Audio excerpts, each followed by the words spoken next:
2022년 5월 12일 오늘 새벽 말씀은 고린도전서 6장 1절에서 11절까지의 말씀입니다. 너희 중에 누가 다른 이와 더불어 다툼이 있는데 구태여 불의한 자들 앞에서 고발하고 성도 앞에서 하지 아니하느냐? 성도가 세상을 심판할 것을 너희가 알지 못하느냐? 세상도 너희에게 판단을 받겠거든 지극히 작은 일 판단하기를 감당하지 못하겠느냐? 우리가 천사를 판단할 것을 너희가 알지 못하느냐? 그러하거든 하물며 세상 일이랴. 그런즉 너희가 세상 사건이 있을 때에 교회에서 경히 여김을 받는 자들을 세우느냐? 내가 너희를 부끄럽게 하려 하여 이 말을 하노니 너희 가운데 그 형제 간의 일을 판단할 만한 지혜 있는 자가 이같이 하나도 없느냐? 형제가 형제와 더불어 고발할 뿐더러 믿지 아니하는 자들을 앞에서 하느냐? 너희가 피차 고발함으로 너희 가운데 이미 뚜렷한 허물이 있나니 차라리 불의를 당하는 것이 낫지 아니하며 차라리 속는 것이 낫지 아니하냐?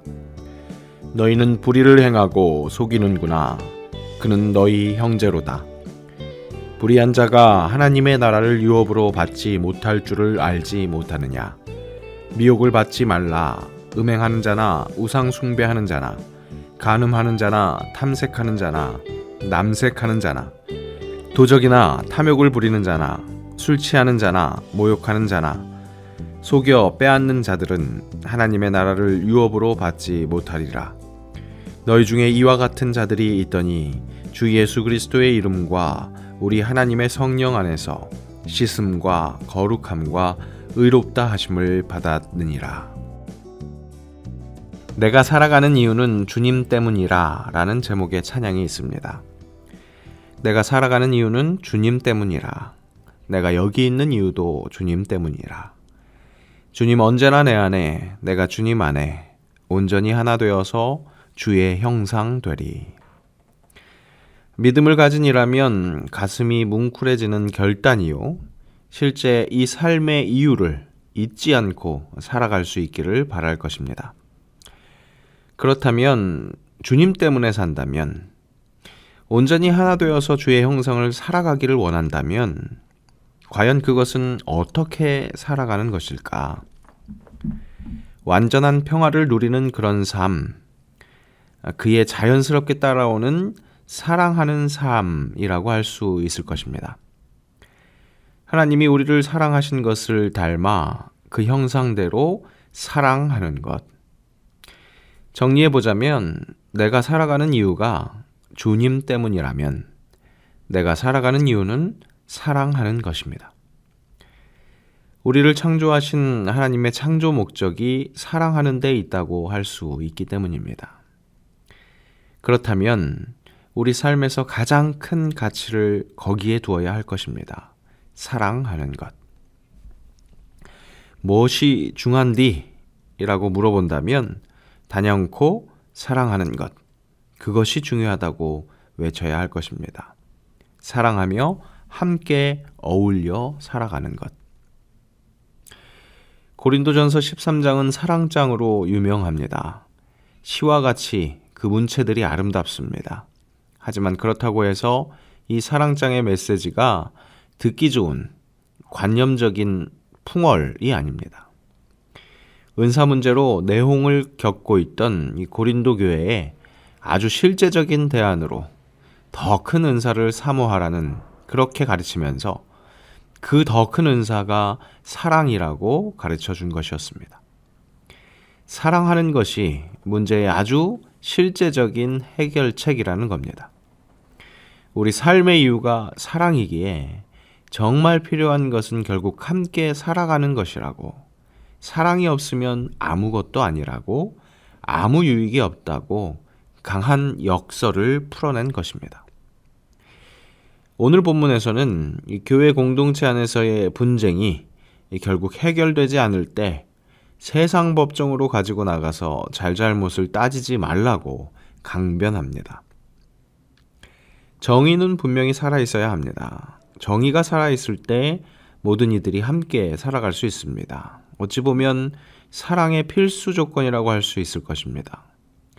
아모스도 의가 살고 불의가 죽는 그런 세상이 하나님이 원하시는 세상이라고 이렇게 선포합니다. 오직 정의를 물같이 공의를 마르지 않는 강같이 흐르게 할지어다. 정의를 물같이 공의를 마르지 않는 강같이 하는 것이 사랑하는 일입니다. 함께 살기 위해서 필요한 것입니다. 정의가 서 있지 못한 사회는 불신이 가득 차게 되어서 사랑할 수 없습니다. 하지만 그와 함께 사랑은 용서와 관용이 절실합니다. 오늘 고린도 교회의 분쟁을 향해서 사도 바울은 이렇게 이야기합니다. 7절 말씀입니다. 너희가 피차 고발함으로 너희 가운데 이미 뚜렷한 허물이 있나니 차라리 불의를 당하는 것이 낫지 아니하며 차라리 속는 것이 낫지 아니하냐. 차라리 손해보는 것이 낫지 않냐고 반문합니다. 차라리 불의를 당하는 것이 낫지 않겠냐고 묻습니다. 옳고 그름을 가리는 최종 목표가 결국 나 혼자 잘 살기 위함이 아닙니다.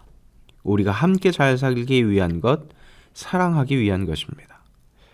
더군다나 지금 나로 하여금 불의를 당하게 하는 것, 나를 속이는 그 상대방은 다름 아닌 신앙 공동체 안에 있는 사람입니다. 정의라는 사랑을 위해서 잘잘못을 가리는데 완전히 매몰되면 원래의 목적, 사랑하는 것이 불가능하게 될 수 있습니다. 공동체가 함께 사랑할 수 없게 될 수 있습니다. 공동체가 사랑해서 그 사랑의 확장 안에 포함시켜야 할 공동체 밖의 사람도 그 사랑으로 포용할 수 없는 일이 되게 만들어버릴 수 있다는 겁니다. 바울은 그렇게 내가 조금 손해보는 것이 낫겠다고 이야기하면서 타인의 불의에 대해서는 용납과 관용을 그렇게 이야기했지만 자기 자신에 대해서는, 나에 대해서는 확실한 의의 수호자가 되어야 함을 주지시킵니다. 9절 10절입니다. 불의한 자가 하나님의 나라를 유업으로 받지 못할 줄을 알지 못하느냐. 미혹을 받지 말라. 음행하는 자나 우상 숭배하는 자나 간음하는 자나 탐색하는 자나 남색하는 자나 도적이나 탐욕을 부리는 자나 술 취하는 자나 모욕하는 자나 속여 빼앗는 자들은 하나님의 나라를 유업으로 받지 못하리라.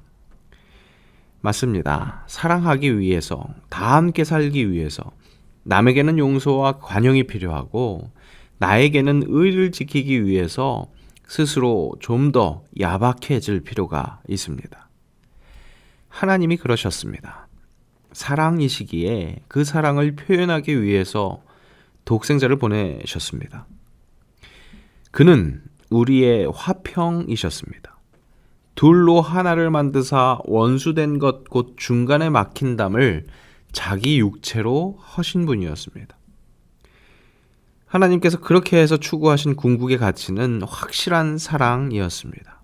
둘이 된 것을 하나로 만드는 그 구원 역사를 위해서 자신에게는 철저히 야박하게 헌신, 투신하셨습니다. 만약 정의를 세우기 위함이었다면 언약을 지키지 못한 이스라엘 백성들, 또 모든 인류를 철저하게 징벌하셨음이 맞습니다.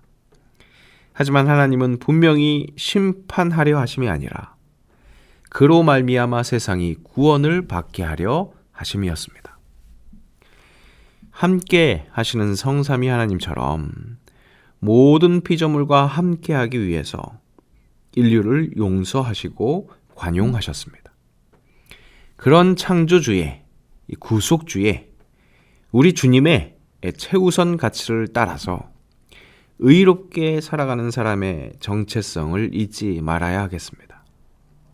혹 손해보더라도, 내가 생각하기에 불의를 당하는 것 같더라도, 속더라도 함께 사는 것이라는 그 궁극의 목적을 잊지 않아야 하겠습니다.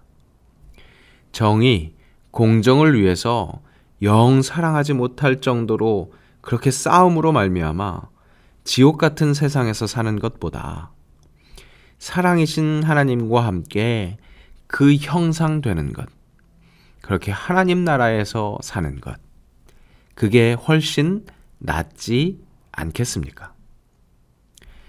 내가 살아가는 이유는 사랑이신 주님 때문입니다. 더 나은 세상을 꿈꾸는 사람입니다. 하나님, 더 나은 세상은 무엇일까요? 사람답게 사는 세상일 줄로 믿습니다.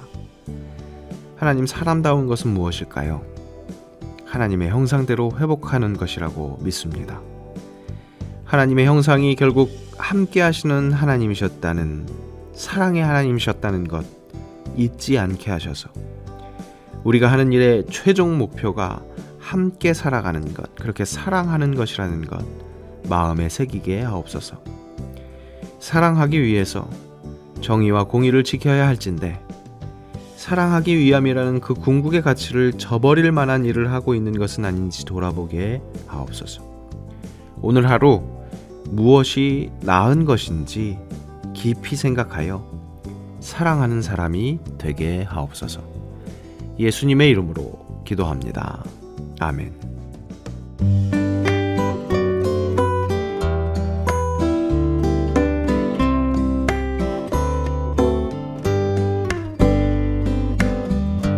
내가 살아가는 이유는 주님 때문이라.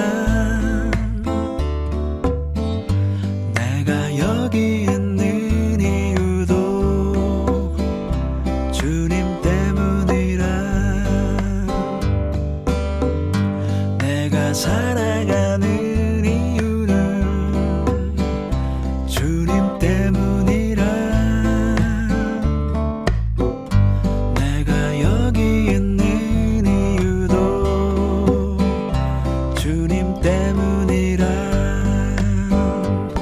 주님 언제나 내 안에, 내가 주님 안에 온전히 하나 되어서 주의 형상 되